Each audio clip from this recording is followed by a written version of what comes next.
Yes, people, welcome back to another YouTube video. Today I am off to Enmore Park Golf Club to see Alex Clapp. Now, Alex is a very, very well-rated coach. He's like one of the highest rated on Skillest. I did a little video about one of his drills on TikTok the other day, so you may or may have not seen that, but basically, me and Alex are going to be working together on my game, on some, sorry, I just hit the microphone.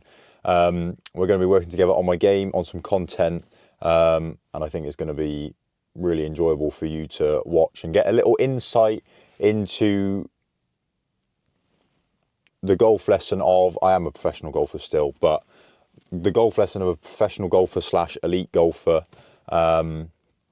So yeah, and he's going to be helping me. He doesn't know this yet, but this is my plan. Basically, when I turn back to amateur, one of my goals is to basically just get as low as I can, get as low a handicap as possible. So inadvertently, him giving me lessons is going to be helping me get as low as I possibly can. So yes, it's about an hour and 21 minutes away. I say it's about. I'm just looking at my sat nav. I got my lesson at 10:30 this morning, and it says I'm going to be there at 9:44. So we're nice and early. Hopefully it's going to be a really enjoyable video for you. I'm certainly going to enjoy making it. I know we're both going to enjoy making the content together. So yeah, let's head on down to Enmore Park Golf Club and let's get to work with Alex Clapp. Thought I'd just do a little cold start for you as well. So right, ready?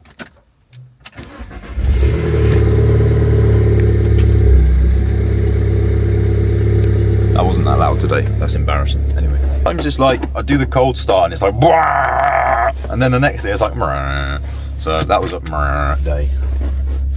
What am I talking about anyway? Goodbye. Right, that is my first stop. Jesus Christ. Right, that is my first stop done.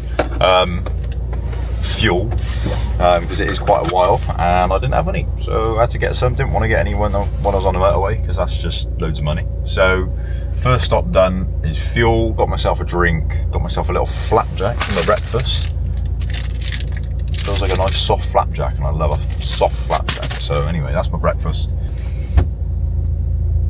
1 hour 23 minutes now, so I'm going to be there at 10 o'clock. Let's get going.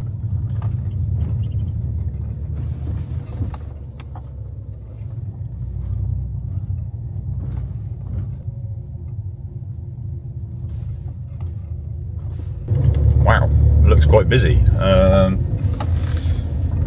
find a parking space. Space acquired. Beautiful. So yes, arrived at Enmore. It is 5 to 10. So I've got just over, where am I? I'm over in the left hand side. What's going on? Hey. Got just over half an hour until my lesson. So I might check back in before the lesson starts, but if I don't, the next time you'll see me is on the range with Mr. Alex Clapp himself. So let's go. Right, I hope you can hear me well.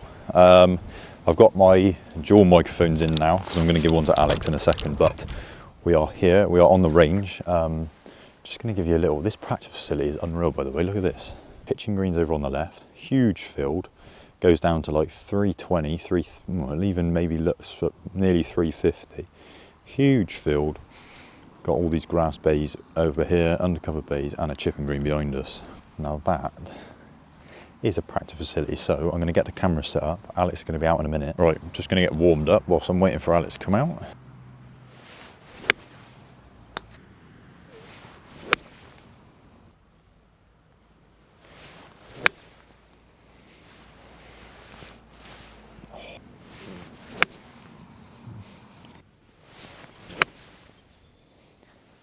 Talk to me, mate. Could I just give you that one? Yeah. How is the TikTok going? Yeah, I mean, TikTok's the main one. Yeah. Really, and it's going... How many you got on there now? Nearly 30k. Like one of them that I've done is like up to about 100k or something like that. Yeah. And the rest of them now are doing well, but I know in a minute it's just going to go through the floor. Yeah. I mean, I want to try and do more YouTube, to be honest. So. Yeah. So talk me through the golf then, mate. I know we've had brief chats. Yeah. About where you're at with it. I just lost my confidence, basically. Okay. With what everything.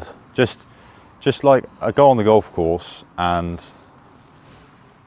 don't really know what I'm doing, to be honest. Like, I just swing in a golf club. Have you got a shot pattern that you like? When you Well, played your best, what did it look like? When I played my best golf, I was fading the ball. Okay. But my golf swing was questionable. Like, Okay. I was fading it because that is the only thing I could do. Okay, to hit the fade then, was it kind of just deep, steep and left, or throwy? Yeah, okay. Like, I'm really, I was like 5 degrees upright with my irons. Okay. Like, fuck it, it was horrible. Yeah. Right. And it was like that. Yeah. But it got it round. Yeah, I mean, you still shot some good scores and played well. And that's when I went down really low. Because I get this. Yeah. My knee kind of goes this way. Can there be a reason that happens? Yeah, so it's when I turn through, my knee goes that way, so then I collapse there. Go about that way to try and find the ball. Yeah, so, and then that kind of, I go both ways then, Yeah. But in terms of, a lot of people do this, and you're not on your own when I'm talking about this, but you're talking very much about kind of swing mechanics and technical stuff. Yeah. So what shot do you want to see? Do you want to go back to the fade? Is the fade when you played your best? The fade's when I play my best, yeah. Okay. Definitely. And what are you hitting at the moment? Draw or straight. I can hit a fade. Okay. Not controlled anyway. Okay, we'll have a look to see which one suits better anyway. Yeah. But then, fine. So what of the swing technique changes that you were trying to make were lending themselves to a shot that you wanted to see? Not long. So let's look a bit about, let's dive more into that. Yeah. If a fade's what you want to see, we'll have a look at it and see what fade variables you got Yeah. and how easy it's going to be to go back to a fade. Yeah. Or if a draw's going to be the one, it needs to be a draw where you know that it's a push draw every single shot. Yeah. And you're missing it if anything is going to be right. Yeah, that's what I haven't got, because that's what I've got.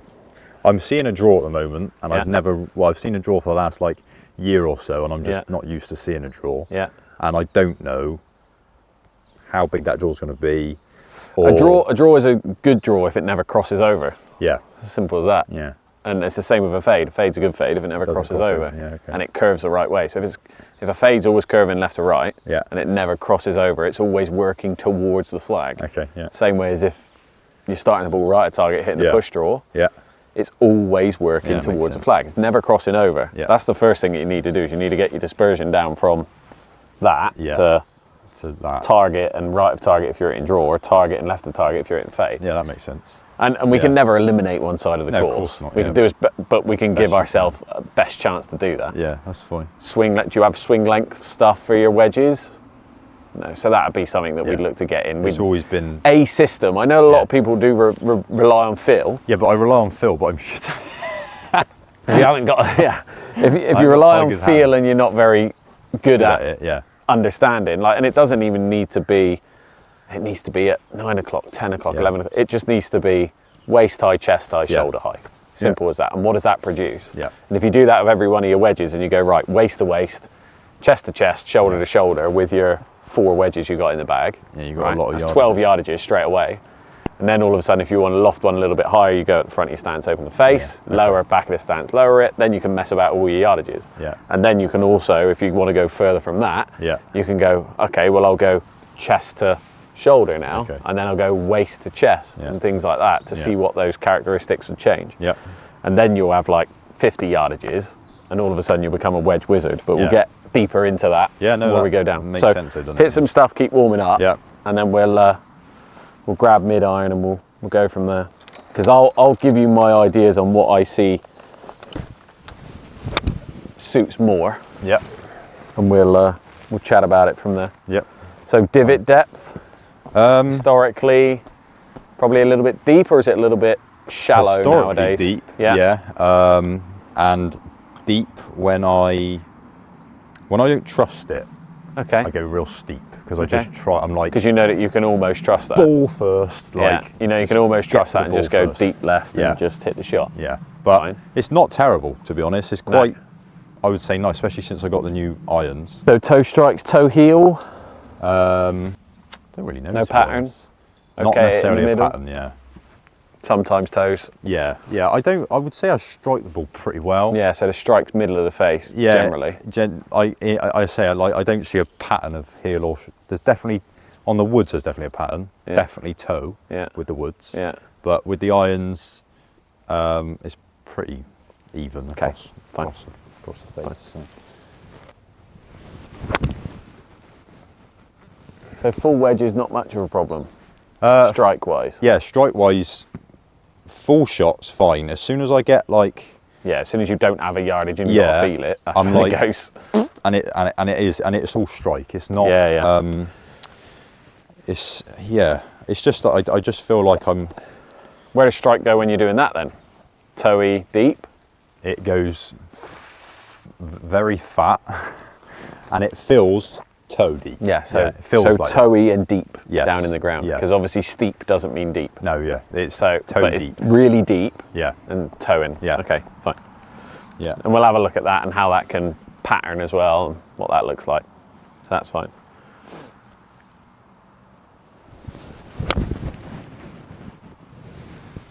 So obviously, regardless of what you say, you're going to have some swing characteristics and DNA that we stick with and we use. Yeah. And generally with better players, once you outline that, lack of a better word, blueprint, you can basically turn around and go, right, this is what we're doing. Yeah. That's it. There might be fine tweaks here and there, but this is what it looks like. Yeah, it makes sense, yeah. And then from there it is about going up and having a wedge game from 120 and in and just being a wizard. Yeah, it makes sense. Because that's what the best players do. Yeah. So the bad shot looks like what then? Pull draw at the moment or big block? Bit of both. Yeah. Bit of Just got both of those in there. Just got a little bit of a two-way miss, which is obviously horrible. Yeah, it's not great. But you see, to be honest, with better wedges, players, I see that because always try to get club back on the inside rather than outside when it's too far from the inside and they back up. Yeah. It's either a left or a right. Wedges, I've got a history of missing short right. It kind of... Same pattern. Yeah. Same pattern. Yeah. That is the same pattern. And that's something that I see as well. Yeah. Okay. Yeah. Good. Yeah, it's nice there. Hit some 7-irons for me, mate. Let's get something a bit longer in your hands. Okay. What about flight? Struggle hitting it high or low, or are you generally all right with that? Yeah, fine. Actually, normally it's quite a high flight. Okay. But I can... My most comfortable thing in the world is to hit it lower. Like to... Yeah. Yeah. That's that. Yeah. Lean, get it there. Pretty much what it is, yeah. There's a lot of good going on, mate. It's not like it's a be all and end all, end of the world. Yeah, I do also need to remind myself that I can play golf. Yeah, that's... Which is like, do you know what I mean? A huge part of it with, you know, the likes of yourself that turn pro, don't get on with it, well, I mean, I just haven't played. Yeah. Like And you won't, as soon as you lose the love for it. But I've played like 2 or 3 tournaments this year because that's all I could afford to do. Yeah. So like I haven't played tournament golf and then I just end up playing for TikTok, essentially. Yeah. And that doesn't mean anything in the terms of golf. Like it's great for content purposes, but my actual brain, it's not, you know, helping. What are you aiming at? Field. Classic. 150. Absolutely classic. Not on your own with that. I actually quite like the draw. Yeah? Yeah. Well, like I got to say, like my swing for me, if we're going on what a swing looks like, my swing looks loads better than what it used to. So aesthetically better. Aesthetically better, and like what I would say aesthetically better, more on plane, more blah blah blah. Yeah. But I just haven't been able to control the draw. So like, or Can see why. It's just I'm just not used to it. Can see why, which is fine. Good. And then, obviously, it's a really, really big thing that you've played your best golf. Yeah. Being really deep, really steep and left. Yeah. So it's not just about coming out here and being able to do it. Your sight lines are going to be everywhere on the golf course. Yeah. You're going to see everything that you pump down the left and hit it hard. That's very true. And then you get out on the golf course and you need to pump it down the right and hit it hard. That's very true. I would like to see top end of the bag more neutral, more fade bias. Yeah, I'd love that. So when the ball's on the floor, I'm a big believer and have a bias towards draw. Yeah. Because the more we hit down on it, the more the path moves right. Yeah. Draw bias tendency. Yeah. On the tee, yeah. Path moves left, swing directions, things like that. I love that. Attack angles. Fine. So when the ball's on the floor, will be draw. Yeah. I'd love to see fade with driver. Top end of the bag will go fade. I'd love to see fade with driver. I think that it's not necessarily a problem that you used to play your best golf hitting a fade. Yeah. You used to play your best golf hitting a fade with the top end of the bag. Yeah. which then you could hit it either way with the Yeah, irons. okay. Yeah, okay. Yeah. Yeah, Yeah, and makes all sense. we're going to do then to hit it either way with iron is just switch baseline around. Okay. Not with alignment, ball Yeah. positions, handle positions, hit shot. Okay. And then it'll fade or draw. Yeah. So go again. Lots of good, mate. Clearly lots of good. Couple of conflicting things which are not helping the draw. So setup wise is fine. Okay, so your setup's okay. Nothing wrong with the posture. The only thing from down the line is your knees sometimes get shut and your baseline of the feet sometimes get a little bit too shut. Okay. Which again will lead to potentially closing yourself off, rotations and things like that. I just want to baseline you really neutral. Yeah, okay. Yeah. And use ball position, which you've done already anyway, and handle position to dictate the draw. Yeah. So you're in a good spot there. However, for me, 7-iron may be a tiny bit too far back. Okay. I don't like to see it go back of the sternum. Okay. This is when the ball's on the floor, this is where you're going to live, in here. If you're hitting fade, you'll be up here. Yeah. If you're hitting draw, you'll be back there. Okay. Simple, Yeah. right? If you want to hit a relatively neutral one, etc., you go in the middle of the box. Yeah. Obviously, the further up the bag you go, the further towards the front of that box you would go anyway. Yeah. But definitely if we're hitting draw, especially with 7-iron, I would like to see you at the back end of the box. So it might go forward a little bit, Yeah. but it will still be in that corridor and in that window. The other thing from there is that your shoulder angle compared to your spine, compared to your pelvis, sorry, is your pelvis almost is there and your shoulders are a little bit there. So you're almost that way. Okay. So Oh, really? Sorry. obviously when you're trying to hit draw, there's a bigger gap on your left hip than there is on the right hip. Yeah, and we can use shadows in the ground and things like that to help you with that. Okay. But when your pelvis sits back, obviously fade bias. Yeah. Yeah. So in my opinion, you've then gone to, well, I feel a little bit here. So then to make me go back the other way, I'll just go ball back and tilt my body Right, this okay. way a little bit. Yeah. So just a few setup variables that will just align you and make things a lot easier. Yeah. Yeah. Yeah. Now, we then look how it moves from down line and face on, from a perspective of in-swing stuff rather than just setup.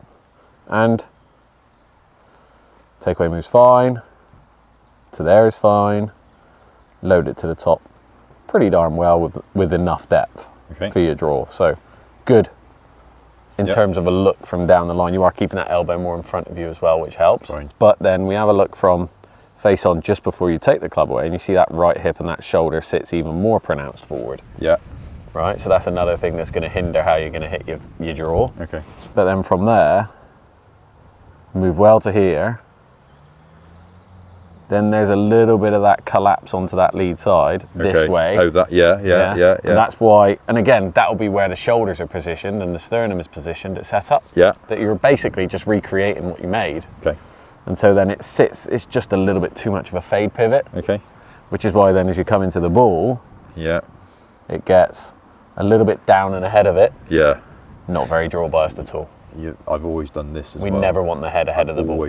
I've always done. I get to like there, and I'm. That's fine. I don't care about looking. Okay. That helps in rotation. Okay, good. Getting the eyes out and this moving this that's way is like rotation. one thing that I've always that's done. no I just drama. can't That's stop it. my drama with it is how much ahead of the line the head gets. Right. Yeah. Right. Yeah. That I don't want that going ahead, especially if we're hitting a draw. Okay. That needs to be more here. Yeah. So that then you can push and rotate Right, okay. clubs from, and basically because that then happens and your head gets ahead of it and everything kind of spins out pretty quick. Yeah. Yeah. Yeah. You then got a little bit of a steeper shaft on the way down. Yeah. Steep shaft on the way down and being ahead of it is going to lead to one thing, and that's going to lead you backing up That's this why way. I do that. Yeah. Okay. Basically, we're going to work setup Yeah. and then pivot. Okay. And just feeling a little bit wider to the top will control that elbow again. Okay. So you won't have to actually think about the elbow if you think about being wide and getting more. Feels like I have to do this. You don't have to do any of that. It feels like I've got to just do that. width, Okay. right? And width will also help with your pivot moving a little bit more like this. If you have a look at my shadow. Yeah. Versus Yeah. there. And then from here, look, you That's move a ahead of familiar it, looking- and then it's Yeah, and then I do that. that way. That's a familiar looking shadow. That is. You'll be all right. We'll tidy that up in no time. Bulk of our work, to be honest, is going to be done from face on, Yeah. Okay. just to make sure that those Fine. alignments and characteristics are setting up. So if you set up for me just in where you would normally set up, mate. So we're going to go, ball's going to go further forward as a baseline. Good. And then we need to, it's not about, when I said that your shoulders sit ahead, right? It's not about just basically tilting your body away and getting in the appropriate position. It's going to be about completely changing the location of that pelvis. So if you stand up straight for me now, right, let go of your club. I want you to grip it like that. So left hand at the top, right hand there. That's it. Right. So that's on your sternum, that's on your pelvis. Yep. Straight away, look, do you see how you're this way?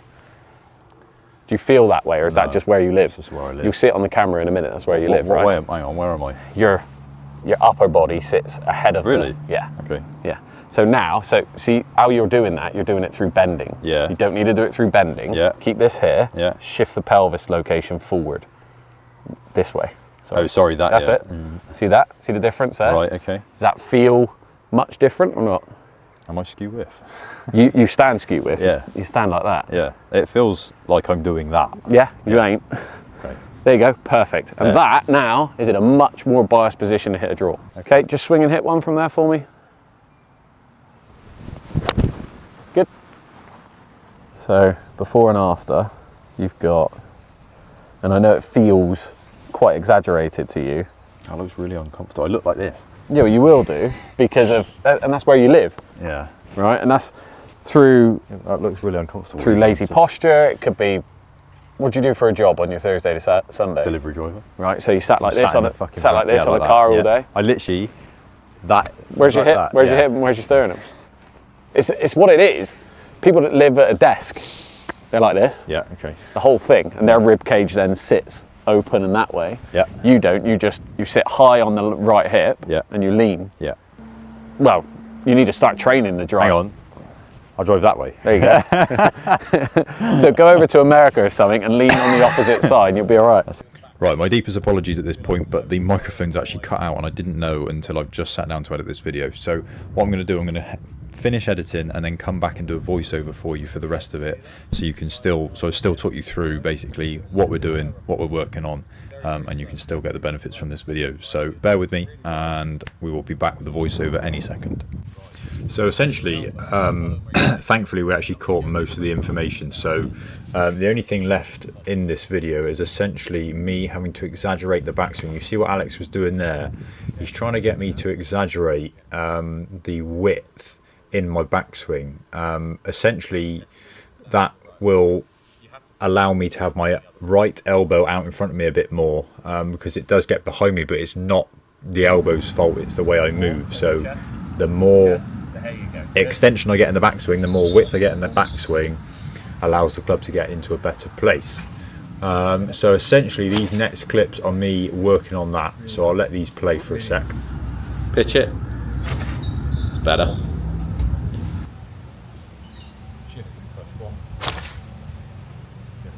Started to strike it really nicely as well. That was, these strikes sound really nice. And then Alex just had to show me how it's done, obviously. This is what he's trying to get me to do. The little shift in the bottom of the body is what I was struggling to do. The little shift will allow the ball to start on the correct line, because if you're hitting a draw... So same 20% type of speed, so big load, loads of width. Just wanted to let Alex speak there. So that's what he's saying. Lots of width, really nice and slow to over-exaggerate the feeling.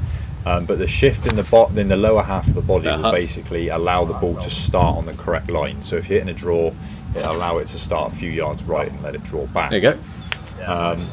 Basically started to get a little bit more comfortable, a little bit more confident, started to add a little bit more speed in as we went. There you go. So I'll let these Slow clips up play again, out for shift now, push. and I'll come back in Love a second. that. That was the best one you've done yet.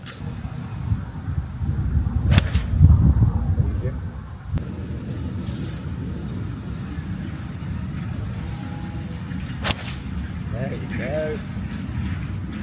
Just exaggerating that back. I promise you at speed you're not going to do it too much.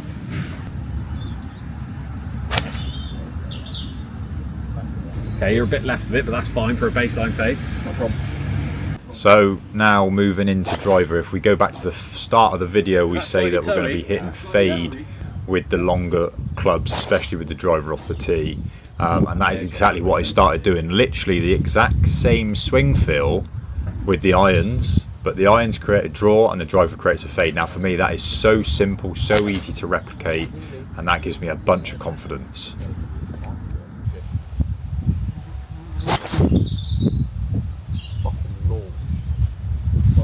fade. It was like a 1 yard fade.